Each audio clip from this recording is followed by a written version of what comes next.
Okay. All right. It's fun to be teaching again. Well, I don't know. This isn't technically teaching, kind of. I spent a long time being an instructor. In fact, that's where Sean and I met one another, being instructors for the Army's leadership course.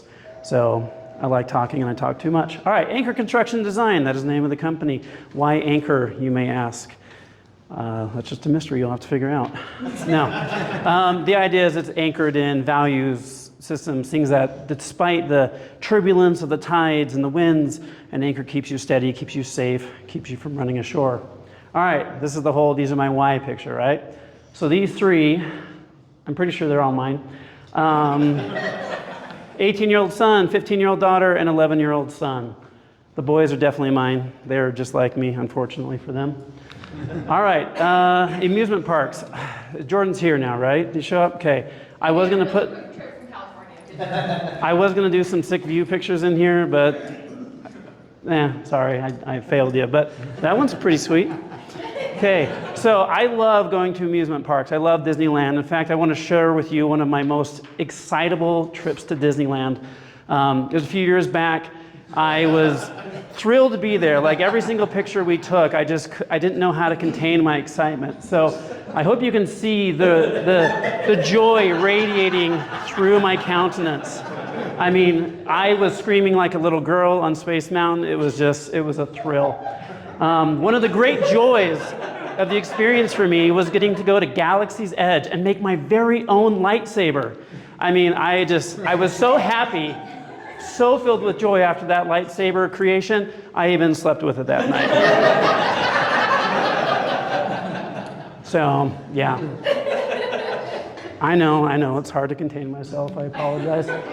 All right, I did spend 24 years in the Utah Army National Guard. I enlisted right out of high school when I was 18.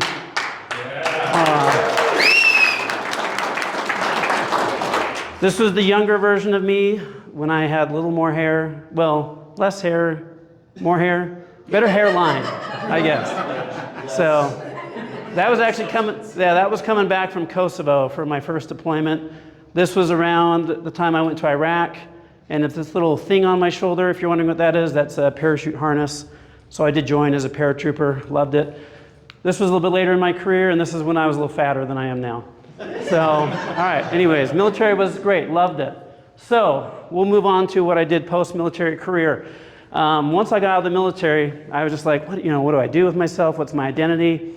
And I got into skateboarding. In fact, one of the reasons I did it, was to spend more time with my daughter, who had got into skateboarding on her own.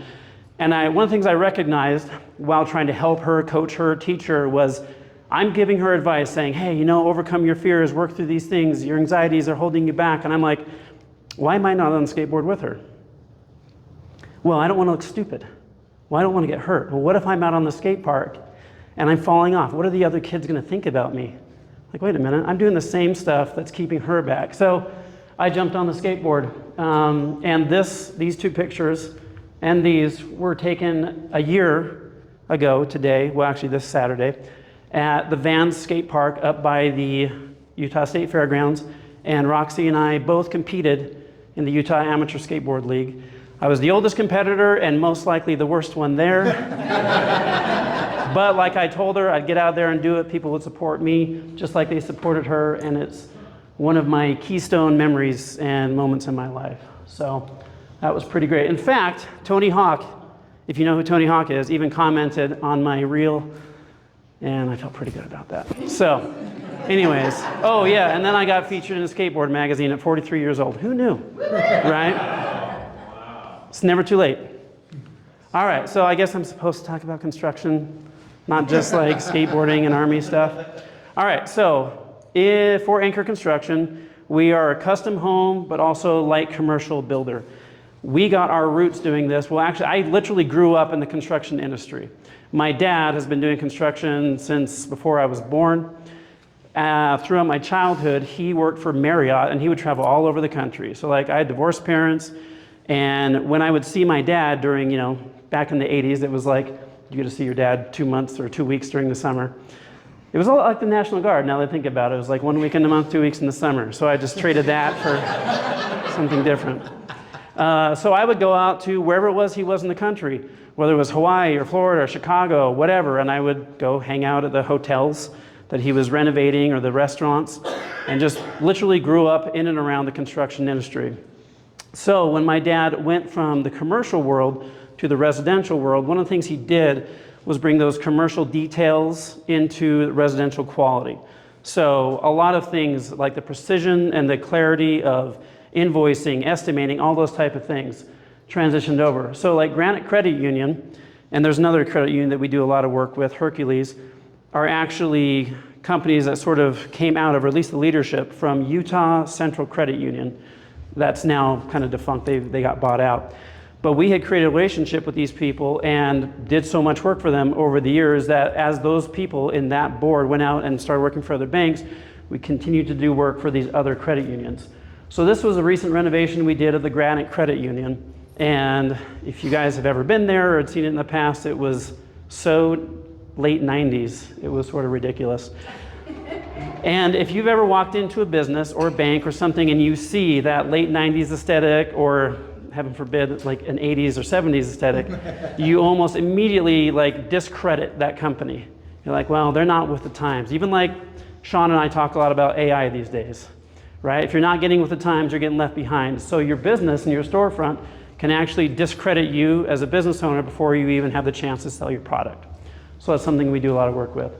This was I know you guys love the before and afters and all that stuff, so we'll do this. This is just one shot of a cabin that we renovated up in Sundance. The entire aesthetic of the cabin was exactly this.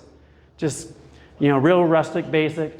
We took what was there, but updated it to make it look just, oh, I love this cabin so much. If you guys ever want to come through it with me, let me know. That's the same room. That's the same room? Same room. Yeah, so this window is this window. In this, the bathroom was actually over here. So we swapped the sides of the bathroom, took that walk-in closet, turned it into the bathroom. Oh, yeah. The shower. Oh, it's awesome. That's not even one of my favorite ones, but it's a good one. And here's one other thing. This was in the kind of the upper loft area. You can see these timber beams, or these, you know, the trees that were kind of coming up. We just basically restained them, redid all the interiors. We closed off this area, put some barn doors in. I mean, we gutted this entire place from the inside. And these are, again, I love this place so much, but only have so many pictures. This is Brent Brown Toyota's house up in Hobble Creek Canyon. We went through and did a massive renovation. That chandelier up at the top, that must have weighed like 500 pounds. But we went through and actually ran wiring and things through these beams, these existing beams. We're able to get the electrical through, hang that light. We actually did this on 2 or 3 others. Set it up, use the existing things, and even like, you know, put TV and audio systems and all that sort of stuff. So no matter what the condition of the home is, whether it's, you know, grandma's old house or some multi-million-dollar mansion, we can go through and enhance it a bit. We have a lot of experience with challenging lots, especially lots that are on hillsides. This one, if you notice this part down here, this isn't the foundation of the house. This is the retaining wall, so these people actually have a backyard. Yeah. So as concrete people, you understand the challenges that come from that. It's a lot more than just like, let's just pour a whatever. You got to make sure that this doesn't slough off the hill, which, yeah. Anyways, whether it's up or down, we have experience doing a little bit of everything. So, and as far as styles, there's a lot more like the traditional Utah styling that you'll see in a home like this, and then more of the modern approach. Never mind, they just have helicopters. If you've spent much time on social media, especially in certain circles, you may recognize this house. Yeah, I know what that is. Yeah, I will say this. Yes. I'm about to pick up their building. Okay. This is one of these projects where I kind of joke that I was more of a consultant than the builder, because the story I was going to tell earlier is he hired a concrete crew, sight unseen, and gave them $40,000 to do deposit, because apparently that's how it works. I'm like, hey, so-and-so, can I vet this guy? Can we talk about this stuff? That guy spent, this gentleman who he hired, came to and from the job site about a dozen times, brought some wood, moved things around, put a few stakes in the ground, and after 3 weeks bailed, took his money, and never came back. Oh, after he knocked out my client's uncle with a piece of rebar.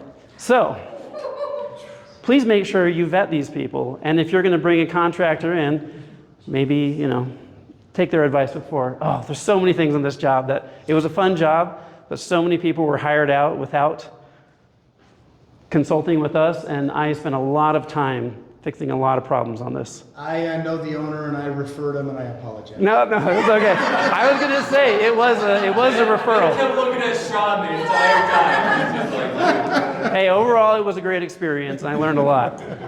So, all right, this is another one of our really fun modern projects. This is up in Traverse Mountain.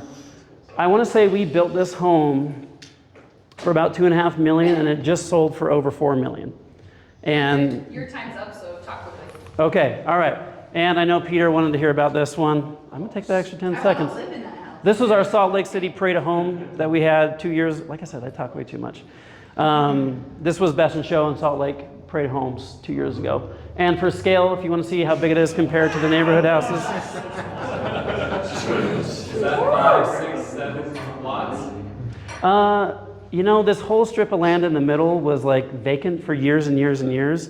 But that's a 2-acre lot. It's not even that big, but the house, if you combine everything, garage, storage, it's about 25,000 square feet. Wow. So definitely the biggest house in Harriman. All right, well, I'll just wrap this up. We talked about this already, basically, and then Jody talks about this a lot too, so just to tag along with what she says. Transparency is everything. There's a lot of bills that we've looked at other people's bids, where if you go through and dissect it, it's like these people are charging 30% builder's fee because they're inserting fees in every single one of these categories. Accuracy. I've lost so many jobs to low bidders, and then they come back and they go, oh. I've actually had previous clients that I didn't win the job refer us the next job, which is crazy. It's like, yeah, it's bittersweet. Communication. We're almost redundant. We do weekly meetings with people, superintendents, projects managers. We don't want to lose anything. And then obviously experience. I've grown up around this industry, so has my brother. It doesn't matter how transparent, accurate, and how good someone communicates. If they don't know what they're doing, it's really not going to make much of a difference. So thank you for your time. I'm done. Peace out.